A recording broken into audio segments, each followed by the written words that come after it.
IUI ఏంటి అంటే అండాశయాల్లో egg పెరగడానికి అనేటిది ఒకటో రెండో ఇంజెక్షన్స్ ఇచ్చేసి మనకి 2 ఆర్ మోర్ దెన్ 2 ఎగ్స్ అనేది పెరిగేలా చేసుకొని ఎగ్ రిలీజ్ అయ్యే టైంకి హస్బెండ్ స్పర్మ్ అనేది కలెక్ట్ చేసుకొని జస్ట్ ప్రాసెస్ చేసుకొని చాలా మంచి మోటైల్ స్పర్మ్ ఏదైతే పైన ఫామ్ అవుతుందో ప్రాసెస్ చేసినప్పుడు అది మాత్రం తీసుకొచ్చి ఎగ్ రిలీజ్ అయ్యే ముందు ఎగ్ రిలీజ్ అయిన తర్వాత 2 days గర్భసంచిలోకి వేస్తాము.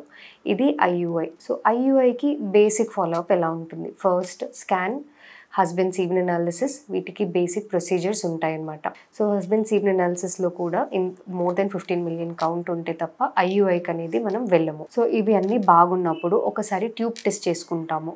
ట్యూబ్ టెస్ట్ చేసుకొని ట్యూబ్స్ ఓపెన్ ఉన్నాయి, ఎగ్ పెరిగింది, మోర్ దెన్ 20 mm అవుతోంది, 2 follicles ఉన్నాయి, అవి రప్చర్ అవ్వడానికి ట్రిగర్ ఇంజెక్షన్ ఇచ్చేసి ట్రిగర్ ఇంజెక్షన్ ఇచ్చిన మరుసటి రోజు ఒక ఐయుఐ రిలీజ్ అయిన తర్వాత ఒక ఐయుఐ ప్రొసీజర్ అనేది చేసుకుంటాము. సో దీనికి ఏంటి success rate is 10 to 15% success rate.